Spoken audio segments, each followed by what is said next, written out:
Hello, hookers. Okay, we're going to learn how to elevate your crochet projects with beads. So it's a really fun, easy method, and what you're going to need is different size hooks. Make sure that you've got some small hooks. Why?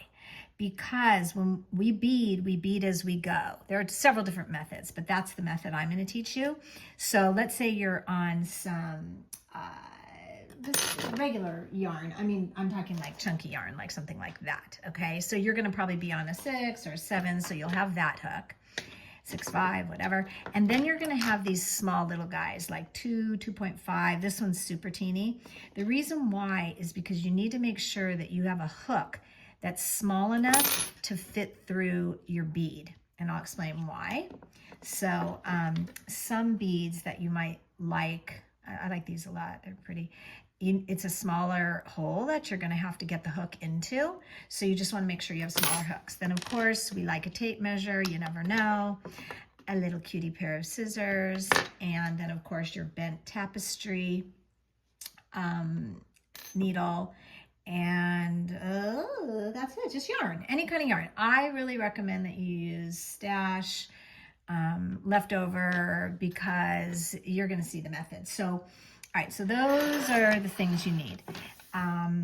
And let me show you some projects that you can do with beads. Okay, we're gonna make these little bags. These are just cutie little bags, and you'll see I've woven some beads, and I'm gonna show you how, into the handle part. There's a couple beads here.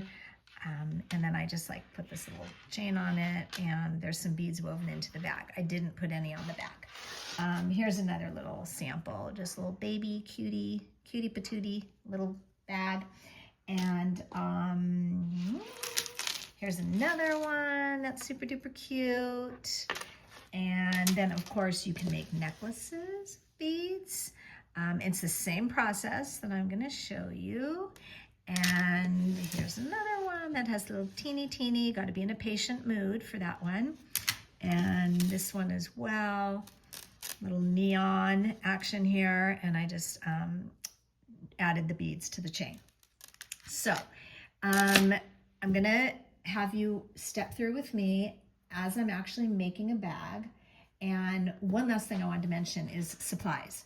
Okay, I am going to guess if you're a crafter, and you already know you're a hooker, you're gonna have something that looks similar to this.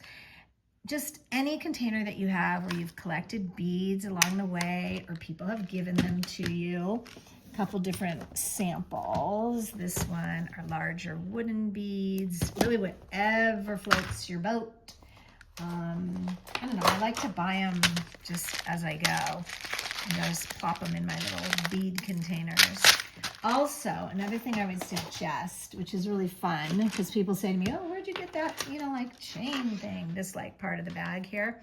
I always try to save old necklaces and belts, and if people offer them to me, I tend to take them. I mean, this is all tangled up, but it's just an old Free People necklace that like I probably wouldn't wear anymore, but there's so many gems on this. You can see like, oh, fabulous beads and rope that's already woven, and yeah. So I kind of just keep all this stuff near me when I do these projects. Okay, so let's get started. Okay, so this is about almost 10 inches. That's just a little sample that I'm making for you. And I don't know, I like them sort of small, just like teeny little bags. So you can obviously make this so much bigger or so much smaller, whatever you want to do. So let me teach you how you do the beads. Okay. When I bead on the wrong side, okay? So I give myself a couple different size hooks because I'm gonna need to make sure that the bead can go through the hook. And you'll see what I mean in just a second. Okay, so what I'm working with is a 7 on this chunky yarn, but I'm gonna do my beading with a 2.5. Okay, and I'm just using these little craft beads to show you.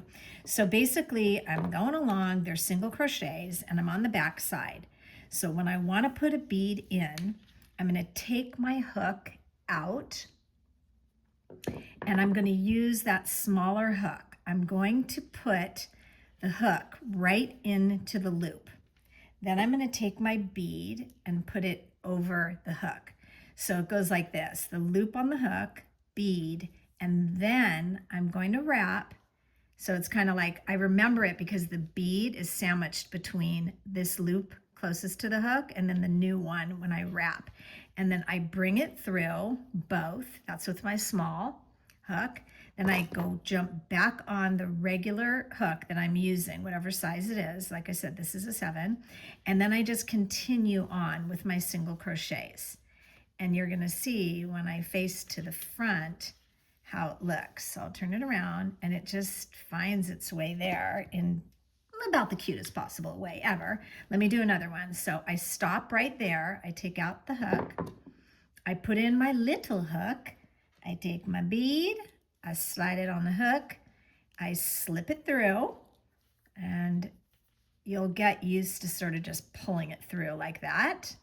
Then I go back on my hook that I'm using, and I continue with my single crochets, and I just pop them wherever I want them to be. I mean, you can be uniform if you want, do them every, 2 stitches or whatever works for you. And then I'm just, staying with this really simple pattern, single crochet all the way down to the end, chain 1, single crochet back. But that's the look that you get. Then with this one, I'm gonna fold it. Okay, so, I'll clip off here. Let me just show you. And I'll do my little method where I go ahead and I pull through so I have a seamless knot. Okay, and then what I'm going to do is, of course, weave in these ends. So I have this, right? Just like a little pocket, basically. And you can seam it up any way that you want. I tend to like to seam with a slip stitch on this chunky yarn. I think it looks good. And then I'll get on like a 5 because I don't want it quite as like chunky looking.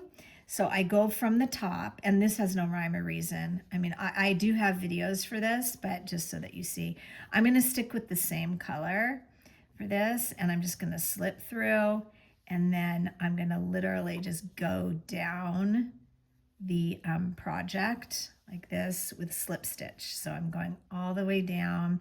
With this chunky yarn, I can get away with grabbing like 1 loop from one side and 1 loop from the other side. I don't need to go through 2. It's not necessary. And I'm just going down, like I said, the side of the project all the way till I get to the bottom. And of course, I don't need to seam the bottom because we folded it. That's what makes it super easy. And then I just want to show you this super cute chain that I'm going to pop onto it. And there's a variety of ways to make little handles, which I'll show you in a second as well. And then, of course, I'll clip that off like I do and pull through my loop. And I'll weave that in, and then I'll turn it right side right. Okay. So there, I don't know, it finishes so well. It just never disappoints with the slip stitch. I also like the single crochet too. I do that when I want it to show, but here I just thought it'd be cute like that. Then I have this, I'll link this. I'll put the link in the bottom, however you say that, whatever. I'll put it in there so you can see it. So these I buy on Amazon, and they're so cute. They come in a packet with all different colors. Same with these little white lobster claw. I love these little clips because I don't have to do anything other than clip it onto the yarn. So usually what I do is I'll take this clip and I'll grab from a loop on the back side and from the front side. So it gives it a nice finish. And now, of course, once I seam up the other side, and I mean, oh, hello. It's just like such a cute little bag. So that's an example of how to bead. There's lots of different ways to bead. I'll show you a couple others. And some samples of what they can look like. Okay, so wrapping it up, you've got samples of different ways to create your little bags. And just because of this video, I showed it on bags, but I want to be really clear that you can bead on anything that you're making. It's so cute to add beads to really anything. So get creative, go crazy. And lastly, I just want to make sure that you have some ideas of what to do for the handles. So these, when I mentioned, are acrylic, and well, who's kidding who? They're probably just like plastic, but I'll put the link in, like I said. You can go ahead and just crochet the handles. This is just a chain. You can do a double chain, you can do a cord, and then just do the same method to go ahead and put your beads into the handle. And then I also have these other chains, which I think are so cute, which I just got recently. Actually, it's just painted, you know, onto plated gold. It's from Michael's. And hey, you know what? I'll put the link in that too, for that too. And then these chains as well. And then I like to, on Amazon, get a bunch of different kinds of lobster. This is a swivel connector, because again, it's just so easy. Of course, here you'd have to put a jump ring onto your yarn, but you know, it's just a matter of getting creative. I like to, oh, I think this was a Target find. It was. Look at that. Look at that acrylic. I hope you can see it. It's such a gem. And those other ones oh no, this is different. This was Target as well. And I love it because it's already all connected. So can you imagine? You make your little bag and then you're just clipping onto the yarn and you are done. So that is all for today. Beading on little baby bags. Bye.